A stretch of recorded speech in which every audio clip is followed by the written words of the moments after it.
Então, vamos lá. Então, 19 horas e 10 minutos, vamos dar início a nosso 10º webinar, recebendo hoje a doutora Flávia Tavares de Matos. Flávia é doutora em Engenharia Ambiental e mestra em Aquicultura pela Universidade Federal de Santa Catarina, perfeito? Graduada em Zootecnia pela USP, com especialização em Animal Science pela Universidade da Flórida. Gente, que privilégio, né? Todos os demais que vieram, por favor, ninguém fique com ciúme. Mas hoje estamos recebendo a doutora Flávia. Atualmente, Flávia é pesquisadora da Embrapa Pesca e Aquicultura, tá certo?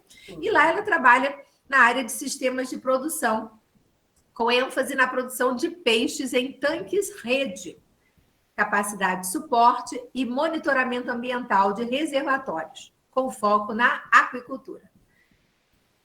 Além de tudo isso, não fosse tudo isso já muito, ainda é professora do mestrado profissionalizante em Engenharia Ambiental da Universidade Federal do Tocantins. Seja muito bem-vinda, Flávia, muitíssimo obrigada pela sua disponibilidade.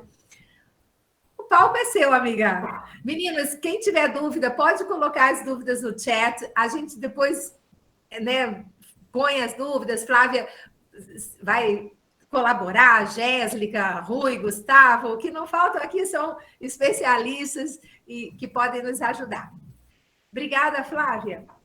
Oi, Ana, obrigada. Eu que agradeço o convite. É um prazer estar aqui. Eu já apresentei em duas outras lives esses resultados, né? Eu até divulguei aqui no Tocantins. Vamos ver quem vai estar aí com a gente. Mas é uma apresentação relativamente curta, só que tem coisas interessantes que eu acho que elas dialogam, né, com o que você acabou de apresentar, né? É a formação de uma rede mesmo. Eu acho que a gente tem que trabalhar junto, tem que buscar parceria nessa nossa atividade que só cresce, né? Então, a Ana já apresentou, aí eu vou falar então sobre a atuação da Embrapa na geração de tecnologias para o cultivo de peixes no tanque verde. Como eu falei para a Ana há uns minutos atrás, a Embrapa ela trabalha em prol do setor, né, produtivo. A gente está sempre em busca de demandas do setor para poder auxiliar, né, e aumentar essa produção, que tem tudo para aumentar mesmo, né? A gente tem muita água disponível e é isso aí. Gente, se vocês quiserem me interromper, não tem problema, tá? Não tem problema mesmo, é até legal. Assim, aí é meio que pontual, né? Não sei o que a Ana acha, mas eu não ligo. Tá Se bom? você não liga, se aparecer alguma pergunta, quando você respirar, Eu acho até mais legal, porque assim, é bem na hora, sabe? Então a gente tem que ficar voltando. Mas também, se você achar melhor, vamos lá. Vamos ver o que rola. Oh, muito bom. Estamos também. Oh, o pessoal está se apresentando no chat, depois fica tudo registrado. Temos um doutorando aqui do professor Gustavo, da UESC. Temos a Maria Eugênia, que é pesquisadora da FIPERJ, olha o Rio de Janeiro, aqui também presente. Muita gente diferente, tá muito legal. Vai então, Flavinha, obrigada. Então tá bom. Bom, gente, então, vamos falar. Vocês já devem ter visto esse slide em algum lugar. Eu trabalhei no Ministério da Pesca, extinto Ministério da Pesca, né? Hoje SAP. Então, a gente mostrava muito esse slide aqui, né? Que é o potencial aquícola brasileiro.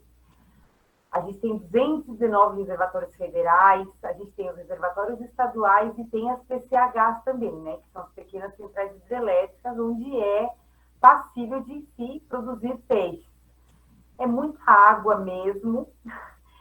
Então, assim, obviamente, nos diferentes estados a gente vê diferenças, né, na qualidade de água, considerando tanto o tempo de residência, né? No Nordeste, por exemplo, a gente vê que o tempo de residência dos reservatórios é um pouco maior, né? Então a renovação fica um pouco podemos dizer, em alguns lugares comprometida, né? Em São Paulo, a gente também vê o reservatório de Ilha Solteira. O que eu acho que é importante a gente pensar, que no caso, né, que eu ia falar do reservatório de Ilha Solteira, o reservatório, ele tem que ser, a gente tem que pensar como compartimentos, né? Então, não é um tanque, só, assim, como que eu posso dizer? Ele tem diferentes locais, diferentes zonas, que a gente chama zonas aquícolas, né? Onde, por exemplo, nos braços, né, do reservatório de Ilha Solteira, por exemplo, a renovação é muito baixa. Mas no corpo principal, a renovação é alta. Mas no corpo principal, se você for colocar tanque-rede, o tanque-rede tem que ser mais robusto para aguentar as ondas, para aguentar vento. Então, cada caso é um caso. A gente tem que ver as particularidades do local, né, dos locais. As espécies a serem produzidas. Eu coloquei a tilápia, com uma foto maior, né? E as espécies nativas, né? Como é o caso da caranha, tambaqui, né? A caranha, a matrinchã, o pirarucu e o pintado. Qual que é o problema hoje das espécies nativas? A gente não tem pacote tecnológico definido e a gente não tem linhagens melhoradas, né? Para tanque-rede. Então, a gente ainda está caminhando para a formação desse pacote, né, tecnológico, sabe? O desenvolvimento desse processo. Tem muita coisa ainda para ser desenvolvida, né? Até ração, a gente vê, né? Deixa eu só passar esse slide para falar. A tilápia, né? Por que a tilápia é mais produzida? Porque é o segundo peixe mais consumido do mundo, já tem um pacote tecnológico definido, e o problema com as espécies nativas, né? E o que é? A ausência de pacotes tecnológicos e linhagens melhoradas para tanque-rede.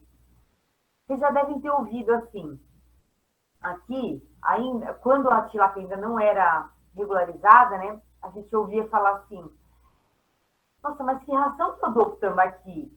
A de peixes redondos? Porque a ração para peixes redondos não é para o tambaqui, é para peixes redondos, ou peixes nativos, eles falam também peixes nativos de forma geral, né? Aí você ouve assim, não dá para peixe redondo, dá ração de tilápia mesmo, que vai ser melhor para ele. Por quê? A ração da tilápia já tem pesquisa, a ração da tilápia já está desenvolvida, né, para a tilápia. Então, como a tilápia é onívora, é filtradora, o tambaqui também.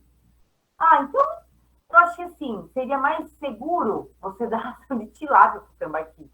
É o que o Sérgio estava conversando comigo hoje. Então, vocês vão ouvir isso. A gente ouve, né, na engorda, usar 28% de proteína para o tambaqui. Não, tem que usar 32% na engorda, como é usado de tilápia. Então, assim, tem muito gargalo, muita dúvida ainda para as espécies, né, para o tambaqui, no caso. A produção de tilápia em 2020, então, chegou a 486 mil toneladas, é um aumento de 12,5% em relação a 2018. Os maiores produtores, Paraná, depois São Paulo, Minas, Santa Catarina e Mato Grosso do Sul. Aí a gente pensa assim, meu Deus, o Paraná é o maior produtor e é frio lá, né? São Paulo também, na época fria, é frio. Minas, Santa Catarina, então... Então, assim, o que acontece? Eles devem ser mais tecnificados, eles devem ser mais organizados, né? Considerando o Paraná, no caso aqui, né? O Paraná, a maior parte da produção é de viveiros, vem de viveiros escavados. Em São Paulo já é tanque-rede. Então, assim, até o sistema de produção é diferente, né? Em determinados estados. A gente tem que levar isso em consideração, né? Não é regra você falar que tanque-rede é o melhor sistema de produção. Não. Muitas vezes o viveiro vai ser melhor no Paraná, por exemplo. Né? Então, acho que a gente tem que abrir a mente para ver, assim, cada caso é um caso mesmo, né? O que a gente está... Flávio, o que aconteceu com o Baixo e Médio São Francisco? Saiu da lista, amiga. Gente, Jéssica, professor, Rui, então, padre. Não, o problema daqui é que entraram produtores também grandes, né? E não estão legalizados e não declaram a produção deles. Não conta no RAP, né? Não entra. Não entra. E aí ficamos atrás, né, por causa disso. Isso é muito ruim, né, padre? É. Porque, assim, primeiro que fica ilegal, né? Segundo que tem um impacto ambiental, pode ultrapassar a capacidade de suporte, que já tem, em determinados locais é comprometida, né, padre? No Nordeste. Sim, sem dúvida. No Ceará tiveram grandes problemas e os cearenses emigraram para aqui, né? Sim. E aí a coisa agora vai andando. Enquanto o governo não começar a ordenar a atividade, os problemas vão se multiplicando. Isso, o professor Rui, se salvo me engano, ele fez um trabalho visitando cada piscicultor, os pequenos, os grandes, e fizeram esse levantamento aqui no polo, porque aí está em estados, né? Aqui a gente fala como polo, porque são vários estados e são uma bacia, né? São várias bacias hidrográficas juntas, várias barragens, quer dizer, juntas. Então, assim, não é só a Bahia, não é só Pernambuco, não é só Alagoas, né? É juntando essas barragens que pegam Bahia, Alagoas e Pernambuco. E Sergipe. No caso também. Sergipe também. Isso, Sergipe também, isso. Gente, o que me dá preocupação, porque o que acontece? Aqui no estado, eu cheguei a fazer... Logo que eu cheguei aqui, como o reservatório do Lajeado ele já estava demarcado para parque aquícola, na época, a gente ainda fazia parque aquícola no Ministério, né? Depois, hoje em dia, parque aquícola, a política de parque aquícola não deu certo. Não é que não deu... eu posso afirmar que não deu certo no sentido de... os pequenos produtores eles ganham a área e não conseguem se manter. Muitos deles abandonam as áreas, né? E aí até essa área se transformar em essa capacidade de suporte voltar para a Agência Nacional de Águas, que hoje, graças a Deus, está com a SAP, né? A SAP faz a gestão da capacidade de suporte. Mas, enfim, esses pequenos produtores eles não conseguiam produzir e ficava como competência do Ministério o monitoramento da água, que não é barato, né? Tanto o licenciamento como o monitoramento da água é competência da SAP, nos parques aquícolas demarcados, né?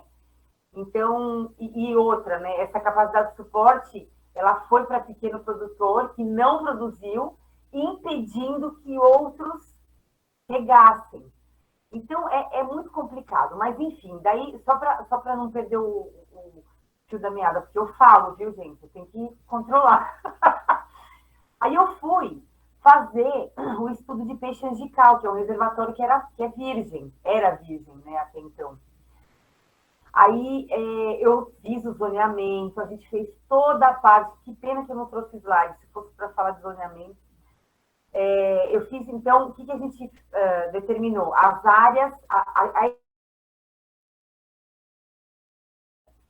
Então, área rasa, área com macrófita, área onde tem lançamento de esgoto, área de captação de água, que mais? Depressão, né, onde tem os reservatórios que não são fio d'água, né, que são de acumulação, as áreas depressionadas, tirava, ilhas, lazer, enfim. Tudo isso a gente tirava. Aí a gente fez, com as áreas que sobraram, a favorabilidade. Eu acho que tem um estudo na Bahia com favorabilidade, feito pela Bahia Pesca. Quem está aí, se alguém lembrar, me fala. Mas era muito legal. Era favorabilidade para ostra, para peixe marinho, era muito legal. Enfim, aí eu fiz a favorabilidade. Como o fósforo aqui é alto, pouquíssimas áreas eram favoráveis. Aí o setor veio e jogou. Flávia, isso não pode. Você não pode restringir área. Na ANA, por exemplo, se você pede uma área, a ANA não pode negar. Mesmo que a Embrapa tenha definido que aquela área não seja ótima, boa, adequada, a ANA não pode negar. Então, assim, no caso do Nordeste, né, nos reservatórios, né, que o padre citou, onde tem ocupação desordenada, que não tem um zoneamento, é um problema muito grande. A gente tem que, pelo menos, ajustar, fazer um TAC, em termos de ajuste de conduta, porque vai dar problema, né, gente? Dá problema. A gente sabe disso. Não adianta a gente achar que a água ela é finita, né? Não tem condição. Eu lembro um braço no reservatório de Ilha Solteira, o braço Cancan. Foi instalada uma grande empresa lá no braço, o braço não tinha renovação, gente. Era pura alga, eutrofizou, morre peixe. Então, a gente vê um monte de tanque-rede de grande volume com aeração. Então, tem que tomar cuidado. Então, dando continuidade, né? As particularidades dos empreendimentos. Então, de acordo com a região do país, onde se encontra, o gancho que a gente está falando, temperatura, qualidade de água, isso vai permitir o quê? Vai dar o quê de retorno para o produtor? Retorno não, né? Possibilidade. Então, aumento da produtividade, a quantidade de ciclos ao ano. Aqui no Tocantins, graças a Deus, tem bastante água de alta qualidade, alta renovação, então a temperatura também é alta, e aí a quantidade de ciclos ao ano pode ser maior. Eu vou poder fazer uma tilápia mais rápido, né? Então, o porte do empreendimento, se o produtor é pequeno, médio ou grande, isso vai ser, assim, decisivo também para tudo, né? O investimento, o retorno, a venda, a escala, é tudo relacionado, né? Então, lá, o investimento disponível, a escala, os insumos, se tem fábrica de ração perto, se não tem, o frete, a associação, o padre pode dizer aí, se ele tem experiência na compra de ração, o quanto que barateia, né? De comprar todo mundo junto, né? Uma compra grande no ano, talvez que você faça uma entrega parcelada, enfim. A disponibilidade de mão de obra qualificada, porque mexer com peixe não é fácil, gente. Aí falam assim, eu vejo muita palestra, tanque-rede, é tão lindo, tanque-rede é mais simples que viver escavado, tudo bem. Ele pode ser mais de simples instalação, mas, gente, Moisés está aí para me falar, o padre também, que são produtores. Poxa, para você fazer uma poita, é construção civil, é ferro, é concreto, você tem que ter um saca-poita. O Moisés podia mostrar o dele aí agora, eu não tenho foto agora, Moisés, para mostrar. Mas, enfim, você tem que ter um maquinário, um equipamento adequado para você fazer esse tipo de instalação, né? Aí os formatos. Aqui usa quadrado, aqui usa redondo. Não, é retangular. O meu é 3 metros, o outro é 4. Gente, cada caso é um caso, entendeu? Não tem certo e errado. Óbvio que, assim, a gente testou, por exemplo, para Tambaqui aqui, eu vou falar um pouquinho mais para frente, tanque de 48 e de 27. O de 48 deu resultado melhor para Tambaqui, porque ele precisa de espaço, né? Então, é muito relativo. Ali, oh meu Deus, como se diz? Essa estrutura é um saca-poita, então você usa essa estrutura para levar a poita até onde você quer. A balsa de manejo, então, essa balsa é para tanque de pequeno volume, no caso, eu creio que é 2x2 aí. Manejo. A passarela de cultivo, por exemplo, aqui no Parque Aquícola Sucupira, é muito útil, porque eles têm um grande pedaço para chegar na profundidade de 1 metro. Nossa, é como se fosse uma praia, é raso. Então, para chegar esse peixe até a margem, precisa de uma passarela, né, de uma estrutura dessa. também, né? Nesse caso, os tanques eles estão já fixos na passarela, né? Aqui já é um sistema automatizado, com alimentadores, com uma cachorrinha latindo aqui, não sei se está incomodando. Mas, enfim, bombas de despesca, né? Eu estava conversando com o Moisés, semana passada. Alimentadores automáticos, vamos testar, gente, vamos testar, mas assim, tem que ter uma pessoa para ir lá, instalar o alimentador, alimentar o alimentador. Não é assim, o alimentador quebra, nesse sol do Tocantins, só alimentador raiz que aguenta. E esse slide é bem importante. Então, os indicadores zootécnicos, eles têm que conversar, eles têm que andar em conjunto com os indicadores econômicos, né? Então, os zootécnicos, ganho em peso, conversão alimentar, uniformidade do lote, duração do ciclo, mortalidade, peso de pesca. Indicadores econômicos, investimentos, insumos, quanto você vai gastar de insumos, ração, alevino, medicamento, combustível, mão de obra. Então, não adianta eu virar e falar assim, nossa, minha conversão alimentar está maravilhosa, diminuir pra caramba. E aí, deu rentabilidade? Conseguiu o retorno econômico? Não. Então, não adianta. O indicador zootécnico, o próprio nome já diz, ele é um indicador se o cultivo está indo bem, se ele está melhorando. Mas o que vai valer no final é dinheiro no bolso. Não adianta ser romântico, né? Então, eu tambaqui aqui. Vou falar dele. Então, hoje a gente vê os modelos de negócio na tilapicultura. Então, onde vender? Quando vender? Quanto que eu vou vender? Por quanto que eu vou vender? Custo de produção, as oscilações do mercado. Então, a gente tem falado muito a respeito de diversificação de espécies. Então, a tilápia está ruim? O preço está ruim?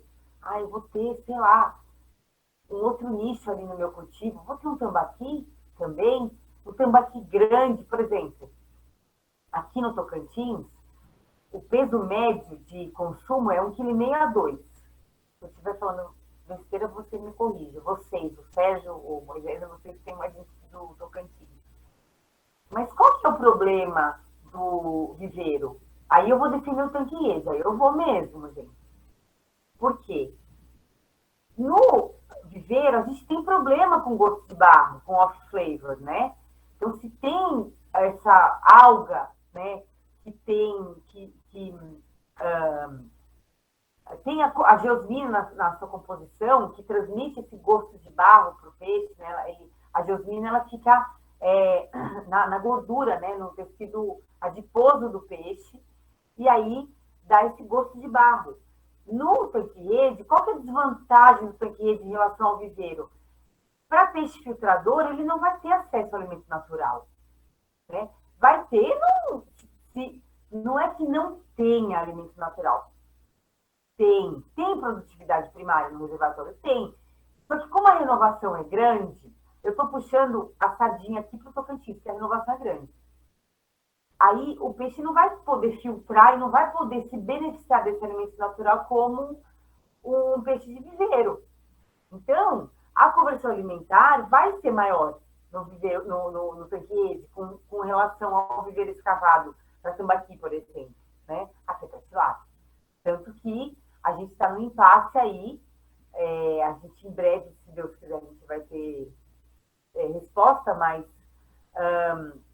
o que compensa mais fazer a recria em viveiro, em RAS, em tanques elevados ou no tanque-rede, né?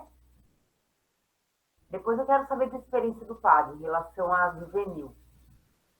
Aqui é a unidade de pesquisa em tanque-rede da Embrapa. Olha aí, Moisés, você. E o filho do Moisés aqui, o Jonadab, eu e o Enoque, que é da Associação Bom Peixe. Então, assim, a gente está... a Embrapa fica a 23 quilômetros dessa associação, né? O Parque Aquícola Sucupira, onde está instalada a Associação Bom Peixe. Então, a gente fez um termo de cooperação com a Associação Bom Peixe. E aí, todas as pesquisas que a Embrapa desenvolve, a gente faz lá, em parceria com eles, né?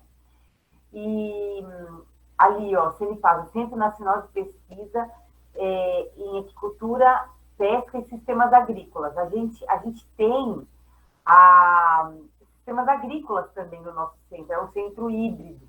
Então, tem mandioca, soja, milho também. Por isso que eu estava falando daquela diferença, né, no tratamento das atividades. Aí aqui a gente já tem até uma placa. A gente começou essa parceria faz uns 3 anos e é muito legal porque eles trabalham em escalas, né? Então, tem a parte de segurança, eles nos ajudam, né? Então, na mão de obra, e aí parte dessa produção fica para eles. É uma parceria muito legal. E é confiança, né? Então, a gente tem tudo, ó. Lá, aqui, ó, a passarela, a balsa, o barco, os tanques, fica tudo lá e a gente faz as pesquisas com eles. A localização, né, no reservatório do Lajeado, tem os tanques deles aqui.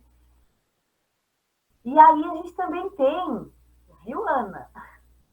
As plataformas de coleta de dados, de qualidade de água, né? Da Aquanativa, né? Nosso parceiro também, né? Sim. Então, até então, essa plataforma a gente recebeu da Embrapa Meio Ambiente. E a gente tem lá instalada a sonda da YSI, é da Embrapa Meio Ambiente, né? E aí, até então, não tinha Aquanativa. É importada, né? Essa que você está dizendo? É. Qual era que você usava? YSI. A YSI. Vocês estão vendo o meu cursor? Cadê? Sim, sim. Tá. Então, aí, isso aqui, essas fotos é mais para mostrar que não é simples, entendeu, gente? Ela tem que ficar numa gaiola com parafusos, ela pode, tipo assim, sujeita a roubo, ela tem que ser fundeada, essa plataforma. Então, o que acontece? Até então, a gente usava a da YSI, inclusive ela está lá ainda, né? Mas foi desenvolvida a da Aquanativa, com a Embrapa Instrumentação. E aí a gente instalou as duas, para a gente fazer a validação de dados. Assim você pode fazer, cruzar, né? Triangular os dados, que legal! É muito legal. Aí aqui para mostrar a sonda da YSI, é meio. Não é simples de tirar da água, calibrar. Ela é antiga, entendeu? Ela deve ter uns 8 anos já. E ela foi arrumada, ela foi consertada. E é cara para conseguir, para comprar uma nova, é em dólar, né? Então, eu creio que hoje deve estar beirando uns 80, 100 mil reais. Eu não sei se alguém tem esse dado aqui. Se eu estiver falando besteira, vocês me corrijam. Mas, enfim. Pode falar. É caríssimo mesmo, Flávia, é isso mesmo. Não, eu não tenho realmente a noção do preço exato. Muito caro. Para você ter uma ideia, a gente gastou para arrumar 25 mil reais. Para arrumar. Tá. E encontraram técnicos no Brasil deve ser raríssimo também, os especialistas, né? Tem um outro. É um outro mesmo. Aí, isso que é bem legal. Moisés, prestem atenção. Sérgio, que estão aqui, tá? Aqui, olha que legal, é a coleta de dados. Então, ela monitora de 10 em 10 minutos. Aqui tá meio ruim de enxergar, mas, ó, de 2019, 2020 até agosto a gente tem dados, né? Então, a gente pode comparar os na seca. Ó, a média foi de 7,47 oxigênio. Nas águas, 7,24. Tem alguns pontos, né, com um oxigênio mais baixo, mas é basicamente isso. A gente nota que tanto na superfície como deixa eu ver quanto de profundidade que a gente mediu. A temperatura, peraí. Aqui, a temperatura, gente, é quente, hein? Deus amado. 29,2 graus, é a média da seca, e 29,9 na chuva. Isso é superficial, tá? Só que se a gente. Ele não trouxe, mas eu tenho um dado com 10 metros de profundidade que estava 26. Então, assim, não tem estratificação térmica. a gente tem que tomar muito cuidado mesmo com reservatórios estratificados. Eu queria que o padre falasse também a respeito disso, se é estratificado lá, porque a gente tem, em Manso, né, no reservatório de Manso, teve uma mortalidade bem grande. Aí, ó, Aquanativa, então a gente adquiriu essas sondas, são 2 que a gente tem aqui. O que acontece? Qual que é o diferencial dela? Primeiro que ela é nacional. Segundo que o preço é bem menor. Eu creio que gira em torno de uns 20 mil, 20 a 23 mil. Posso estar falando besteira? Besteira, não estou falando besteira não está exato o valor, mas é por aí. E com o sensor de clorofila, que assim, a tecnologia Embrapa que está dizendo aí é que o sensor de clorofila que foi desenvolvido em parceria com a Embrapa. A sonda já existia, a sonda da Aquanativa não é da Embrapa, ela é da Aquanativa, somente o sensor de clorofila que foi desenvolvido com a Embrapa Instrumentação. E, gente, clorofila é tudo, né? Se a gente estiver medindo clorofila, você não precisa medir fósforo, você não precisa, na verdade, ela é uma medida indireta da eutrofização, né? Então, já dá um alerta, bom, a clorofila está alta, então, puxa, tem que ver o que está acontecendo. Aí você parte para os outros parâmetros, né? É óbvio que eu sou a favor de fazer fósforo, ortofosfato. Trabalhei com qualidade de água também, eu sei da importância dos nutrientes, né? Nitrogênio, né? A ser nitrogenada. Mas o que a gente tem notado? Que o fósforo aqui é alto. E não tem alga. Então, o que acontece? Nossa, mas não está disponível? Aí começa, né? Os debates aqui no estado. O ortofosfato está alto. O ortofosfato é um fósforo disponível para alga. Mas como que não tem alga? O nitrogênio é baixo. Já ouvi, já começaram essas discussões aqui. Então, até então a gente fala, o fósforo, ele é o nutriente limitante. Então, qualquer quantidade a mais causa proliferação de alga. Só que sem o nitrogênio, o fósforo ele não consegue andar sozinho. Essa é a questão. Então, a gente tem visto o quê? Uma tendência na automação dos cultivos, né? Alimentadores automáticos, bombas de sucção para despesca, monitoramento da qualidade de água, para não acontecer isso, né? Isso é triste, né? Quando eu vi essa foto no reservatório de Manso, então houve o fenômeno da inversão térmica, é um reservatório estratificado, então a água suja, cheia de dejetos, como que eu posso dizer? O oxigênio baixo, tudo que é gases, sobem, né? E aí prejudica muito, né? E acaba causando a mortalidade dos peixes.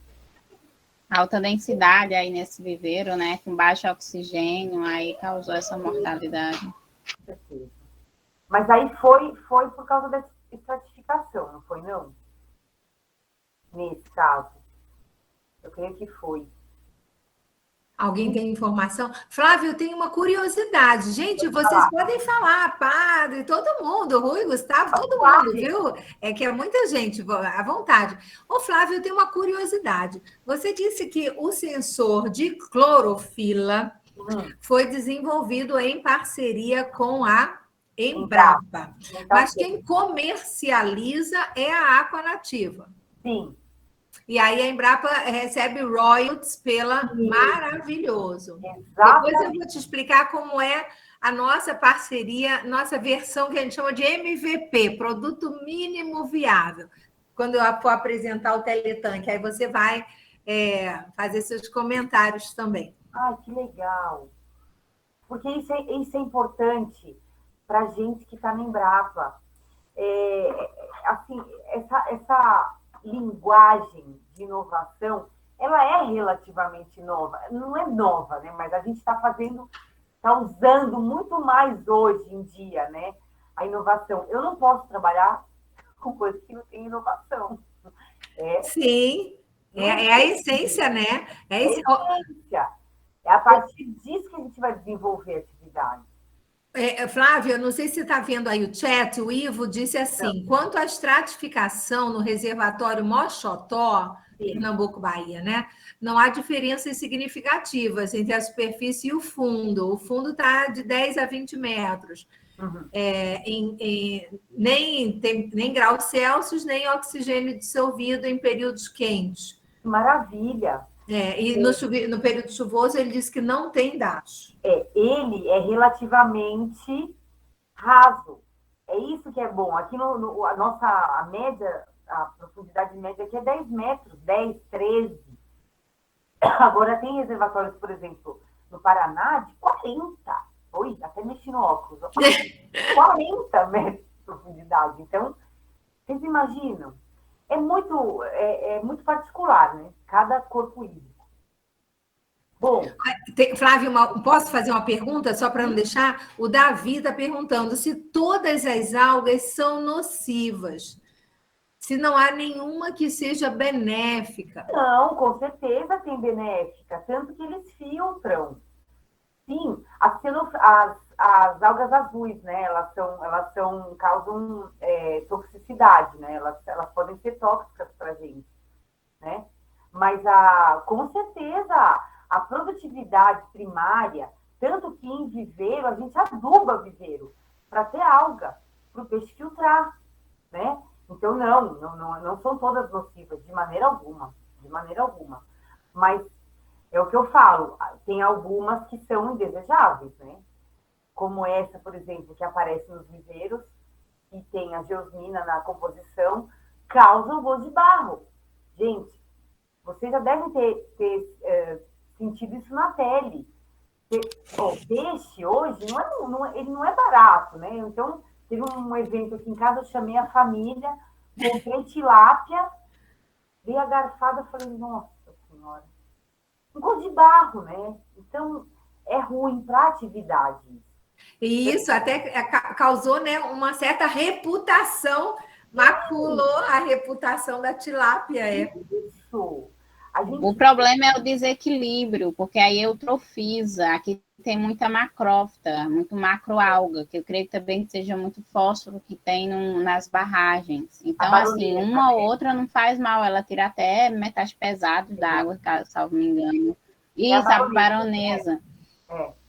Eutrofiza, então ela compete com oxigênio com peixe, fecha o tanque, e isso é prejudicial. A eutrofização dela, né, que é aquela muita mesmo, assim, na água. Daí é um desequilíbrio ecológico.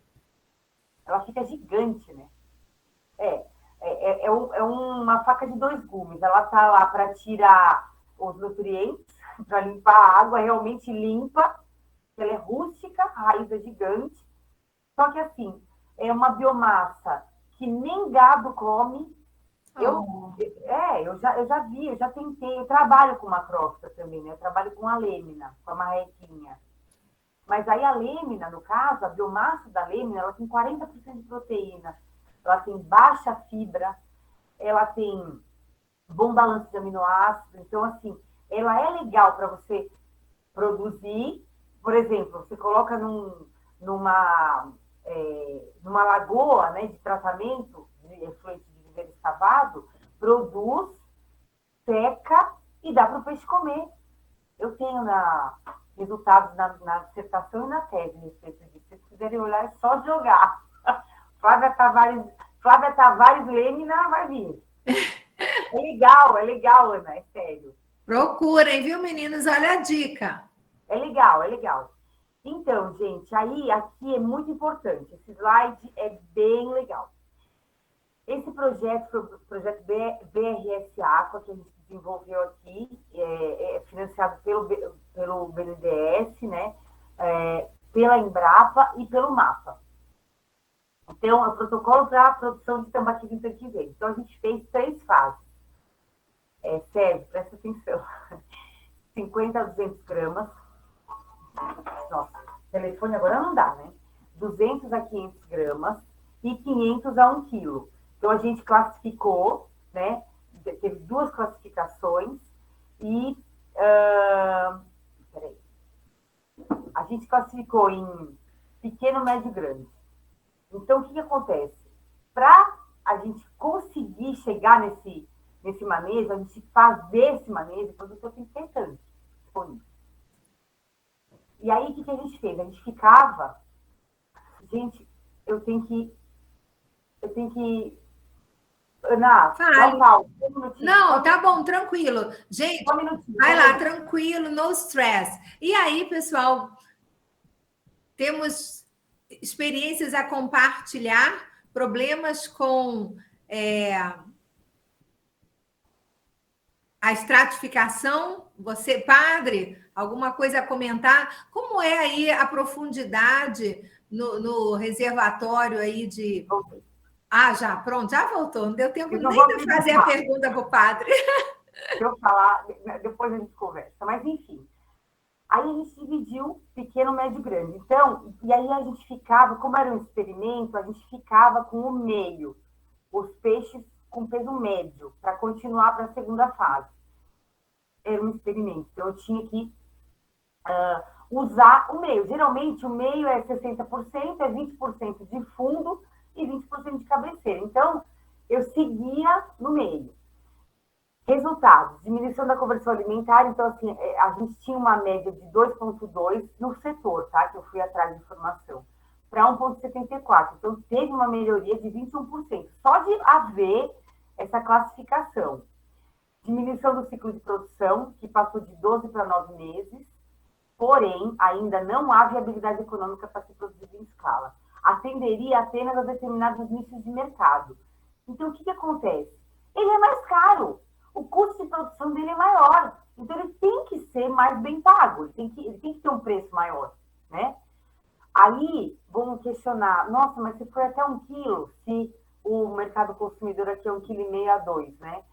A gente não tinha recurso para ir adiante. É um experimento gigante. Eram 16 tanques por um ano. Então, é muito gasto, né? Mas vale a dica aqui da gente ter a diversificação das espécies, sabe? Eu acho que o produtor tem que ter a tilápia é o carro-chefe, mas tenha seus tanques ali, com um tambaqui, uma caranha, uma trinchã que vai super bem, até que a gente tenha um pacote tecnológico. Então, assim, aqui foi uma primeira experiência que a gente teve em Brejinho de Nazaré, com o cultivo de tilápia, né, quando ela foi legalizada. A conversão alimentar foi de 1,74, o peso inicial de 1,56, né, e o peso final de praticamente 1 quilo. E a densidade de estocagem foi relativamente baixa, de 45 quilos por metro cúbico, porque os tanques de lá são mais fundos, são de 4 metros de profundidade, né? Aí é aqui o custo de produção, olha lá, por quilo, 7,05, preço de venda 8, então a margem bruta foi de 0,95. Gente, esses dados, eles já são um pouco antigos, tá? Né, de hoje, mas não estão tão ultrapassados assim.